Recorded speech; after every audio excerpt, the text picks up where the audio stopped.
বামাখাতা ১ নং তৰুণ সংঘলৈ আপোনাক স্বাগতম। ন্যায়ালয় তথা চৰকাৰৰ অনুমতি সাপেক্ষে অহা ৪ মে ২০২৫ খ্ৰীষ্টাব্দত অনুষ্ঠিত হ'ব বামাখাতা ১ নং তৰুণ সংঘৰ বহুমুখী প্ৰকল্প ৰূপায়ণাৰ্থে উপহাৰ কুপন খেল। সম্পূৰ্ণ চৰকাৰী নীতি নিয়ম মানি অনুষ্ঠিত কৰা এই খেলে বিগত কেইবছৰৰ দৰে এইবাৰো স্বচ্ছ আৰু নিকাভাৱে অনুষ্ঠিত হ'ব। প্ৰকৃততে ক'বলৈ গ'লে বামাখাতা ১ নং তৰুণ সংঘৰ খেল মানেই ভাল, স্বচ্ছ, নিকা আৰু ৰাইজৰ সন্মুখত ৰাইজৰ দ্বাৰা পৰিচালিত খেল।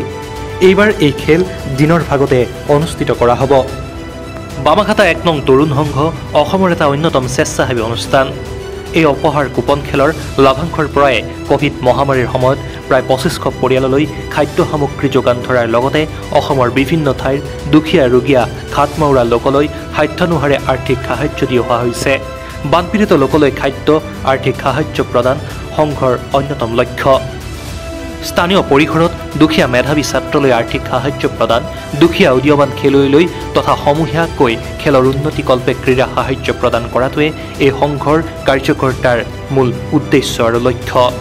বিগত সময়ছোৱাত এই সংঘটোৰ কাৰ্যকৰ্তাৰ জনমানসত উজ্জ্বল প্ৰভাৱ বিদ্যমান ৰক্তদান আৰু মুখ্যমন্ত্ৰীৰ সাহায্য পুঁজিলৈ অৱদান লেখত ল'বলগীয়া।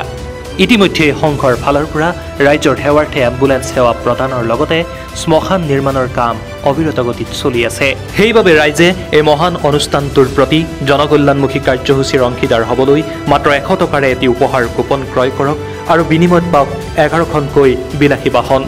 ইয়াৰ ভিতৰত এইবাৰ প্ৰথম পুৰস্কাৰ প্ৰায় ৬০ লাখ টকাৰ অডি আৰু একাদশ পুৰস্কাৰ হিচাপে আছে হুণ্ডাই ভাৰ্নাৰ লগতে ৯খনকৈ চাৰিচকীয়া বাহন। তেনেহ'লে আহক ৰাইজ, আমি সকলোৱে এই মহান অনুষ্ঠানটোৰ বহুমুখী জনকল্যাণমুখী প্ৰকল্পসমূহ ৰূপায়ণৰ হকে কাম কৰোঁ। সকলোবোৰ উন্নয়ন তথা সাহায্যমূলক কামৰ খতিয়ান সংঘৰ ফেচবুক পেজ তথা ৱেবছাইটত উপলব্ধ। যোগাযোগ কৰিব পাৰে 9476894717, 7086927798, 9954959532 আৰু 8135934265 নম্বৰত। ধন্যবাদ।